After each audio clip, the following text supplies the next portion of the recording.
السلام عليكم ورحمة الله وبركاته مشاهدينا الكرام ميل كستو أجوكتان يسي كستو نو داوانيسان كسو دوادا برنامج دوكومنتري تاريخة وان رجينيو إن تاريخ بدن ككرر صندونتان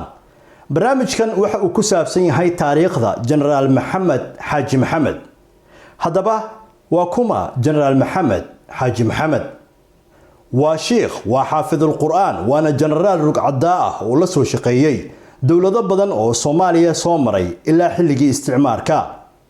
haddaba shaqooyinka dawliga ah ee uu generaalka soo qabtay waxa kamid ah ciidanka Guardia de France ciidanka ilaalinta canshuuraha iyo dhaqaalaha ayuu ku biiray bishii Agost sanadkii 1958 xilligaasi oo lagu jiray 10kii sano ee xorriyad gaarsiinta Soomaaliya tababar uu galay generaalku kadib ayuu sanadkii 1959 bilowgiisii waxa uu noqday xoog haynta taliyaha ciidanka ilaalinta canshuuraha 1960 waxa uu kamid ahaa 10 nin oo loo qaaday dalka Talyaaniga si loo soo baro wadista maraakiibta xeebaha ilaaliya 1964 waxa uu generaalku u kamid ahaa ciidankii la wareegay labadii markab ee ugu horeeyay ee ay dawladda Ruushka ay siiyaan ciidamadii xoogga dalka ee Soomaaliya ee fadhigoodu ahaa magaalada Berbera sanadkii 1965 waxa la baabiiyay ciidankii ilaalinta canshuuraha waxaana lagu daray ciidamada booliska hadaba markaasi generaalku waxa uu macallin u ka noqday School Bluesio sanadkii 1969 waxa uu generaalku u noqday madaxa xafiiska xoog ku soo xareynta canshuuraha baaqday ee wasaaradda maaliyadda isla sanadkii 1969 bishii Oktoobar waxa dhashay kacaankii Allah u naxariistay madaxweyne Maxamed Siyaad Barre waxana uu generaalku markaasi uu kamid noqday guddi 5 xubnood ah oo loo xil saaray in ay soo baaraan wixii hanti ah oo ay leeyihiin wasiiradii iyo xildhibaanadii xilligaasi dawladda kacaanka ay xirtay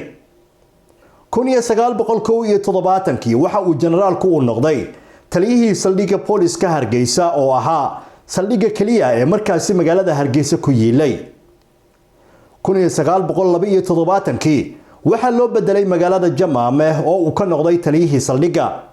1974 waxa uu sidoo kale uu noqday generaalku taliyihii saldhigga magaalada Kismaayo isla sanadkii 1974 waxa uu generaalku uu noqday taliyihii turbatariyada ee magaalada Xamar 1975 waxa uu noqday taliyihii saldhigga degmada Hodan ee Xamar 1976 waxa uu generaalku uu noqday taliyihii qaybta gobolka Sanaag isla sanadkii 1976 waxa uu noqday generaalku xer ilaaliye ku xigeenka maxkamadda badbaadada ee Soomaaliya bilowgii 1980 waxa uu generaalku uu noqday taliyihii qaybta gobolka Waqooyi Galbeed dhamaadkii 1980 ilaa bartamihii 1981 waxa uu noqday generaalku taliyihii qaybta gobolka Hiiraan isla sanadkii 1981 dhamaadkeedii ilaa 1982 waxa uu generaalku uu noqday xoghayihii guud ee guddiga qaranka ee xisaabi xilmale 1982 ilaa 84 waxa uu aqoon kororsi u tagay generaalku dalka Talyaaniga isagoo ku biiray dugsiga sare ee tababarka ilaalinta canshuuraha iyo dhaqaalaha markii uu soo dhameystayna waxa uu noqday taliyihii laanta dhexe ee ilaalinta canshuuraha iyo dhaqaalaha ee magaalada Xamar 1986 waxa uu generaalku uu noqday taliyihii dekedda magaalada Muqdisho 1987 waxa uu noqday taliyihii garoonka diyaaradaha ee magaalada Muqdisho 1988 waxa uu generaalku uu noqday taliyaha gobolka Galgaduud 1989 waxa uu generaal Maxamed Xaaji Maxamed uu noqday taliyihii qaybta bartamaha ee Xamar xilkaasi oo uu hayay ilaa burburkii dawladdii dhexe ee Soomaaliya hadaba burburkii dawladdii dhexe ee Soomaaliya sanadkii 1991 waxa uu generaal Maxamed Xaaji Maxamed uu noqday taliyaha qaybta galbeed ee Xamar isla sanadkii 1991 generaalku waxa uu noqday xoghayihii guud ee isbahaysigii USC iyo SNA oo uu hogaaminayay Allah u naxariistay jenaraal maxamed faarax caydiid. sidoo kale jenaraal maxamed xaaji waxa uu ka mid ahaa gudiyadii dhexdhexaadinta dagaalkii caanka ahaa ee 4 bilood ee ay isku herdiyeen allah u naxariistay jenaraal caydiid iyo cali mahdi maxamed. isla xilligii burburka waxa jenaraalku uu ahaa gudiyadii isku xilsaaray dib u habeynta ciidanka booliska ee burburka uu ku dhacay. 2000 waxa sidoo kale uu qayb ka ahaa jenaraalku shirkii carta ee ay siyaasiyiinta iyo aqoon-yahanada Soomaaliyeed ay ku kulmeen si dib loogu yagleelo dawlad Soomaaliyeed. jenaraal maxamed xaaji waxa uu dawladii TFG ee madaxweyne Cabdiqaasim Salaad Xasan uu ka soo qabtay xilka taliye xigeenka ciidanka iyo maamulka isagoo kadibna uu noqday taliyaha ciidanka booliska ee Soomaaliya. jenaraal maxamed xaaji maxamed marka hore ku soo dhawow janalka iyo page-ka Bulqaas Media. aku soo dhawahay Bulqaas waana mahadsantahay. jenaraal marka hore waxaad nooga warantaa adigoo soo koobaya bilowgii taariikh nololeedkaaga iyo waayahaagii waxbarashada. بسم الله الرحمن الرحيم الحمد لله رب العالمين وصلى الله على سيدنا محمد وعلى آله وصحبه وسلم تسليما كثيرا. السلام عليكم ورحمة الله وبركاته. Bulqaas waxa weeyaan arintan adoo ku mahadsan aad warsatay hadaan bilaabo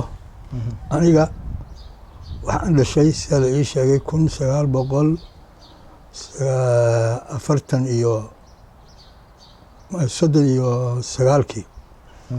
waxaan ku dhashay magaalada la yiraahdo Hobyo oo magaalo taariikhli ah ku taala gobolka Mudug. magaalada gaar ay u jirtaa xagga badda 260 kilomitir. meeshaasaan ku bilaabay marka aniga kow aabbahay yar buu intoo laba jira eedadii baa soo qaaday oo Hobyo igu haysay iyada ay korisay. waxaa qabay sheekh caam ah sheekh cali yuusuf axmed agoon la yiraahdo oo 40 sano ka badan qaali ka ahaa maartay Hobyo maartay dadka caamka ahaa xamar daan loo bedelo diiday. marka gurigaasaan ku soo koray niil eeday dhashay Axmed Nuur la yiraahdo yaa quraanka dugsigiisa uu hayay yaan ka bartay. masaajidka noo dhawaa masaajidkan intaas ku xiraa kadibna waxaan bartay fiqiga islaamka madhabada shaafiiciya oo Soomaaliya haysatay. kitaabada waxaan bartay kitaabkii Qaasim Abu Shujaac kitaabka la yiraahdo kadib Sheekh Cabdi Sheekhaan la yiraahdo xamar hadda ku jooga masaajidka ku leh maxaa la yiraahdaa ifya akhraagteeda yaa kow ii bilaabay kitaabka Qaasimiga kadib waxaa balay kitaabka maxaa la yiraahdaa Minhaaj Daalibiin yaan bartay kitaabkaas asagoo Ibraahim Xaaji Xasan Maxamed Cadde sheekh la yiraahdo kadib Siyaajul Wahaajka kitaabadaas aad u bartay. waqtigii oo Talyaanigu xukumayay dalka Soomaaliya loo dhiibay qaramada loo dhiibeen marka iskoolii waxaas ma jirin. kontonkii markii Talyaanigu yimid marka yaa loo furay iskool la furay. iskoolka marka waxaan bilaabay elementarka waxaan ku dhigtay Hobyo waxaan ku dhigtay 4 galaas ilaa galaaska shanaad markii maxaa la yiraahdaa 1954 calanka la saarayay calansaarkii Hobyaan joogay. marka kadib marka maxaad ku dhigan jirteen tusaale ahaan iskuulada ma Talyaani baad ku dhigan jirteen mise Carabi mise ma waxaan ku dhigan jiray maadada kooda ahayd af Talyaani baan ku dhigan jiray gaal Talyaani ah joogay noo dhigi jiray. Carabigana wuxuu ahaa luqadda labaad ahaan baan u dhigan jiray marka labada Carabi iyo Carabi laakiin xoog wuxuu ahaa maadooyinkan qaadanayno afka Talyaaniga ku qaadan jiray. marka halkaas af Talyaani ku baranay kadibna waxaan imid 56 xamar baan imid maxaa jira Talyaaniga iskool elementar kaliya ka furay gobolada wixii ka soo haray xamar in la aaday qofkii elementar dhamaysta inuu xamar yimaado ama tacliinta joojiye ah. marka xamar baan imid iskoolkan sanacada industrial la yiraahdo yaan galay iskoolkaasaan dhiganahayay anoo iskoolka dhiganahay markaas waxaan iskoolka ma dugsi sare u dhigmay mise muxuu ahaa dugsi intermediate acadadiga ahaa markii aad ka baxdid kadibna dugsi sare anoo shaqeynayaan dhigtay waxaan dhigtay Xasan Barsanaan ku dhigtay kadibna jaamacaddan xamar Soomaaliyaan galay waxaan ka baxay jaamacaddan ka baxay qaanuunkan qaatay jurisprudence sanadkee ka baxday jaamacadda jaamacadda waxaan ka baxay adigu maxaa la yihahdaa waqti dambe yani waa shaqaan hayo shaqadaan ku jiraan dhiganahay marka saasaan ku qaatay marka saasaan waxaan ku qaatay maxaami ahaan ama maxaa la yihahdaa avocati yaan ka noqday kadib waxaan ka shaqeeyay shaqaan galayba kadib